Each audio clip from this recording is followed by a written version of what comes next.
Hi, it's Maya here, and I haven't done a wrap-up in a long time, so I'm doing one now. In April I read 6 books and 2 graphic novels, and the first book I read was Foxglove Summer by Ben Aronovich. Foxglove Summer is the 5th book in the Peter Grant series, and it actually wasn't that great of an addition to the series. It was set outside of London. I missed London. There was far too little of Nightingale, who I love, and there were these pages focusing on the forestation of the area, which I thought were a bit too much. I don't need to know all of your background research. I can take your word for it. The plot was on the weaker side, but that has never been my favorite thing about the series. I mostly love it because of the characters and the writing style, and I still love the writing style, so I gave it 3 stars. The second book I read was The Bloody Chamber by Angela Carter, and these are short stories based on different fairy tales. And I'm not quite sure what to say about this book. It's great, lush writing with this dark, sensual atmosphere in the stories, and the title story, The Bloody Chamber, based on the Bluebeard fairy tale, was my favorite. I didn't give this book a star rating because I couldn't really pin it down the stars how I felt about the stories, but I do think Angela Carter is an amazing writer. Then I read a graphic novel called This One Summer by Gillian and Mariko Takaki, and this is a story of 2 friends, 2 girls who always spend the summer vacation at the same spot and have done so since they were little. I really like the drawing style and the blue tone that was used throughout the graphic novel. Instead of black and white, it was blue and white. But I didn't emotionally connect with the characters or the story. It might very well resonate with other people, and I think it has won some awards, so I do think it does work for some people, but I just couldn't connect with it, and I gave it 2 stars. Then I read Among Others by Jo Walton. This is a love letter to science fiction. It tells of a girl who goes to boarding school in the 70s and mostly spends her time reading science fiction. I have to admit that I felt a bit like an outsider because I hadn't read the majority of the books that are mentioned in this book. I read mostly fantasy, I still do, and I read mostly fantasy in my teens, so if there had been fantasy books, I would have that nostalgic emotional connection with the stuff that the girl is reading, but it still managed to evoke the feeling of being a teen and in love with books. There were some fancy elements, but I actually preferred the other parts of the story, with the main character reading and taking part in a book club and stuff like that. The book did spoil the ending of Susan Cooper's A Dark is Rising series, but I can live with that. But it also made me want to read all of Ursula Le Guin's book.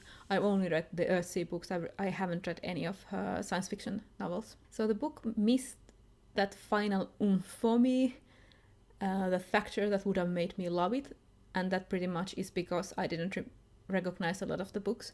I gave it 4 stars, and I'm definitely going to be reading more of Jo Walton's books.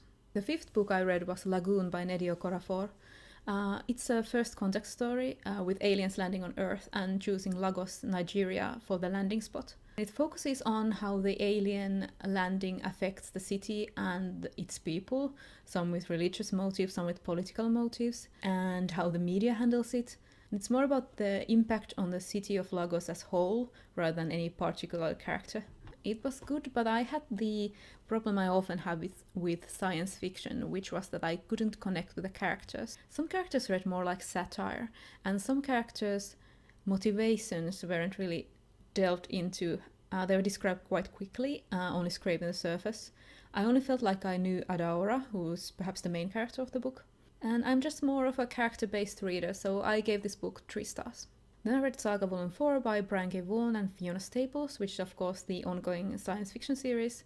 Since it's the 4th one, I'm not going to be saying much about it. I still don't like the main characters, but I love all the secondary characters, so I gave it 4 stars. I also read The Bullet Catcher's Daughter by Rod Duncan. In this, the main character Elizabeth disguises herself as a boy to work as a private detective. It's set in an alternate universe Britain with steampunk elements and a traveling circus, so it should be my cup of tea, but I just couldn't get into it. I recognize that it's supposed to be a fun adventure story, and maybe I was in the wrong mood for it, but I didn't connect with the characters or the plot or the writing style. It wasn't bad, but it wasn't for me, so I gave it 2 stars. The final thing I read in April was The Handmaid's Tale by Margaret Atwood. This is a dystopian classic. I think it is considered a classic even though it is written in the 80s, so it's not that old. So in this dystopian version of the United States, women are divided into strict roles. The main character, Offred, whose name comes from Fred, the man she is assigned to, she works as a handmaid whose only job is to breed, to produce healthy children for the family that she has been assigned to. Women in this nation aren't allowed to read or hold jobs or pretty much do anything. And some of the best writing in this book, I think, are the scenes with Offred just waiting in her room, bored, and having nothing to do except think about her past. Because when this book takes place, the society hasn't been this strict for that long. So Offred still remembers when things were different. This was pretty much the right book for me at the right time. There were just parliamentary elections in Finland, and now 2 of the biggest parties currently in Finland are quite conservative. So let's read about the subjugation of women. I really like the writing style. As you can see that I marked quite a lot of places in this book. Some are my favorite quotes, some are things that I think resonate in modern day, like how people gave up some of their liberties for the greater good. 5 stars, and I definitely want to read more Margaret Atwood. So that was my April. I read some very good and interesting books.